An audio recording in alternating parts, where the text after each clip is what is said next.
দিশার পক্ষ থেকে আমি গার্গী আবার একটি নতুন ভিডিও নিয়ে তোমাদের কাছে এসেছি।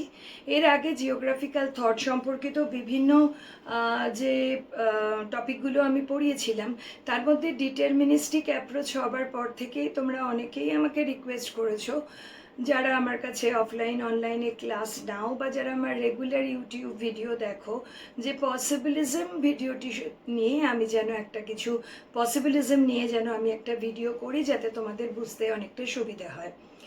দো Hindi not is my mother tongue, তবু তোমরা অনেকেই বলেছো যে হিন্দিতে যদি আমি তোমাদেরকে বুঝিয়ে দিই, তাতে যাদের মাদার টাং হিন্দি তাদের একটু বুঝতে স্বাভাবিক হয় বা একটু সচ্ছল বোধ করে।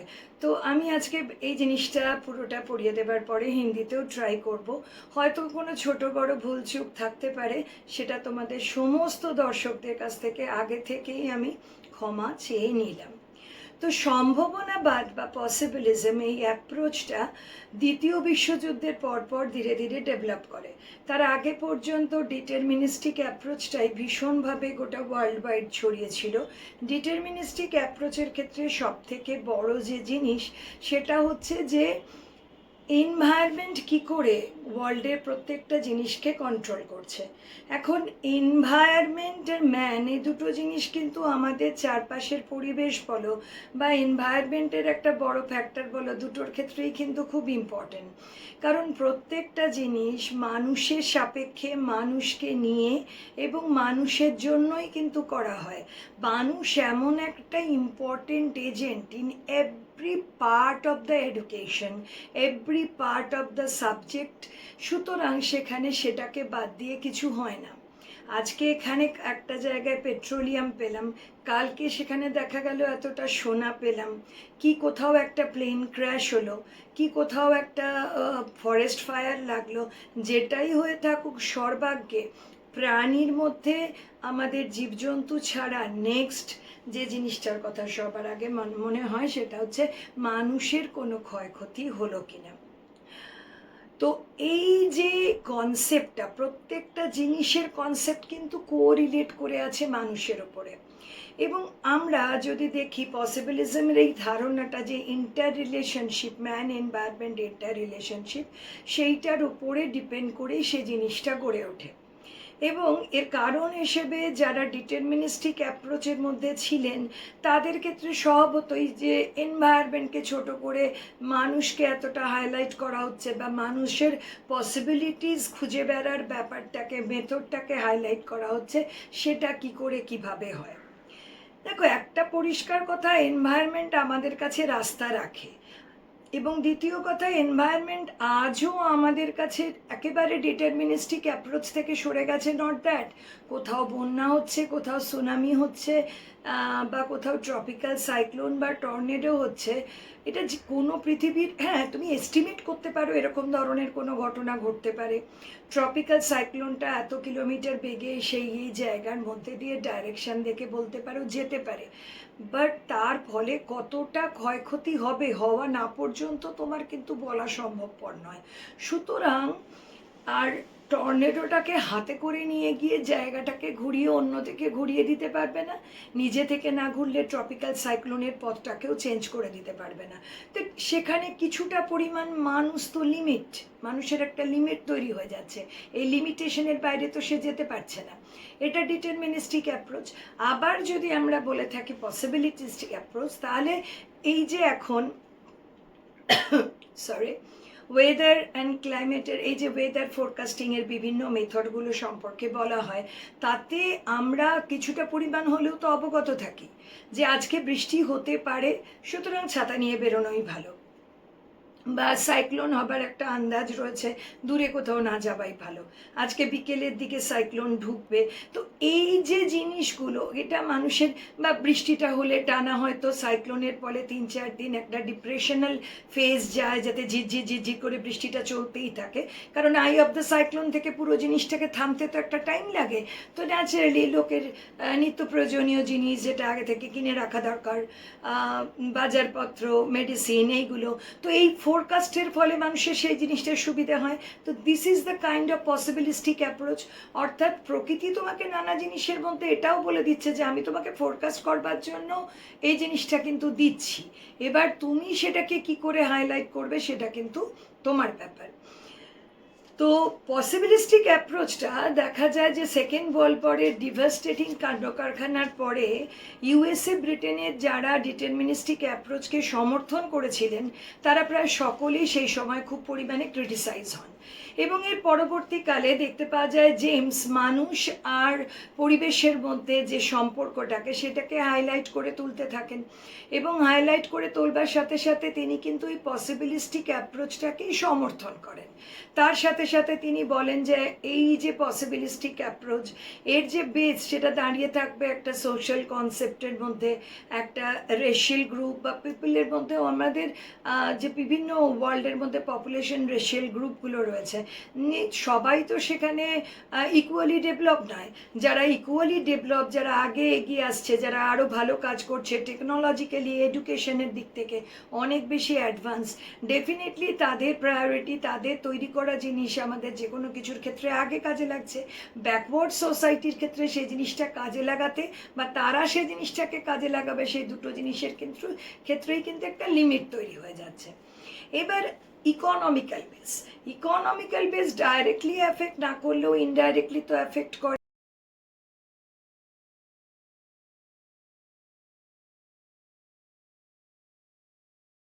খুব স্বাভাবিক কথা যে মানুষের যত পরিমাণ ক্রয় ক্ষমতা বা যতটা ক্রয় ক্ষমতার উপর বিচার করে তার প্রতিটা দিন চলে, সে মনে করলো যে আমি 6টা ডিম, 1 কেজি আলু, 1 কেজি পেঁয়াজ কি 1 কেজি পটল কিনলে আমার মোটামুটি 4-5 দিন, কিছু 5 দিন চলে যাবে।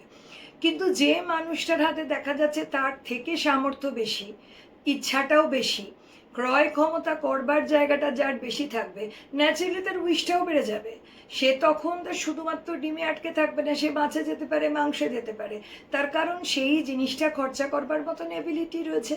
তাহলে ফাইন্যান্সিয়াল জায়গাটাকে যদি ব্যারিয়ার হিসেবে ধরা হয় তাহলে সেইখানে কিন্তু দুই ধরনের অ্যাপ্রোচই কাজ করে।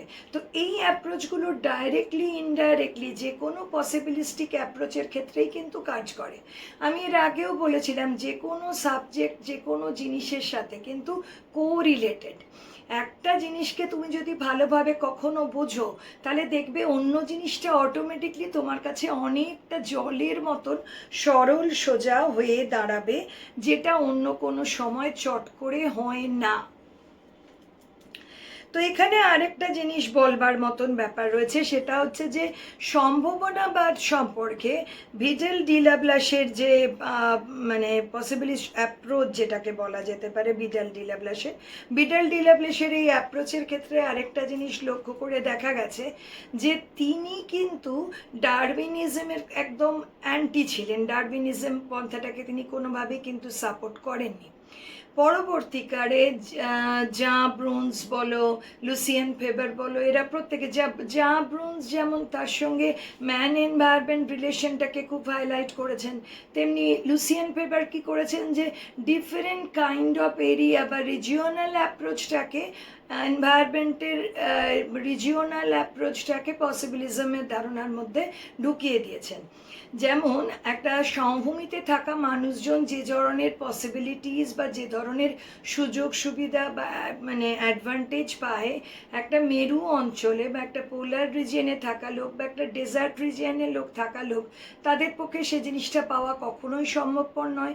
অথচ দেখা যায় যে তারা সেই অ্যান্টি ক্লাইমেটিক কন্ডিশনের মধ্যেও নিজেদেরকে সুস্থভাবে রেখেছে বা তারা ভালো আছে। তাহলে সেটা তাদের সেই জিনিসটা কি, সেই জিনিসটা তার মানে সেখানে তোমার ডারউইন মানে তোমার ডিটারमिनिज्म कॉन्सेप्टेर एंटी, অতএব সেটা पॉसिबिलिस्टिक अप्रोच। अब तुम लोग मुझे ये बोले कि मैंने तुम लोगों को अगर हिंदी में समझाया तो तुम लोगों को समझने में आसानी होगा। तो मैं ट्राई करके देखती हूँ।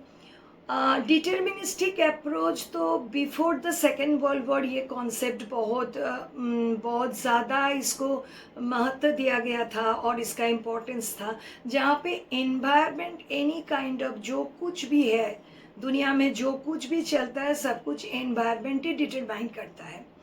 और ये डिटर्मिनिस्टिक अप्रोच जाके इसको जाके धक्का कहाँ लगा, जब सेकेंड वर्ल्ड वॉर हुआ उसके बाद जो भयानक पिक्चर सारे लोगों के सामने आया, तब जाके जो क्रिटिसाइज करने लगे यूएस और ब्रिटिश थॉट ऑफ जियोग्राफर को, उन लोगों का बोलना था, मानना था, environment is the fast and the last word. But इसके बाद सेकेंड वर्ल्ड वॉर के बाद लोगों ने कहा कि कहाँ, अगर मेरे पास टेक्नोलॉजी है, एनवायरनमेंट का कोई भी चीज़ होगा तो मैं उसको उड़ा सकती हूँ, जला सकती हूँ, कुछ भी कर सकती हूँ। तो ये जो पिक्चर सब लोगों के सामने आया युद्ध के बारे में, जो आफ्टर द वर्ल्ड वॉर सब लोगों ने देखा है, देखने के बाद क्या है जे we have technology, we have intelligence. तो ये जो चीज़ इंटेलिजेंस, पावर, टेक्नोलॉजी, सारे चीज़ को प्रोसेस करने के बाद वो लोग जो वर्ल्ड वॉर किए उसमें क्या हुआ, बहुत सारा खून खराबी हुआ, बहुत सारा नुकसान हुआ। तो ये जो नुकसान पहुंचा इसमें तो पार्ट ऑफ द एनवायरनमेंट, सारे चीज़ एनवायरनमेंट यूनिवर्स के अंदर ही तो है। तो उसमें क्या होता है, उसका भी तो खराबी हुआ ना, तो वो भी तो नष्ट हुआ। तो ये इस कंसेप्ट से पहले डिटर्मिनिस्टिक अप्रोच बहुत हाईलाइटेड था। इसके बाद जेम्स, बिजल डी लैप्लाश, जॉन ब्रून्स, लुसियन फेवर, ये सब लोगों ने बोला कि पॉसिबिलिस्टिक अप्रोच में एनवायरनमेंट एंड मैन, ये दो चीज़ का जो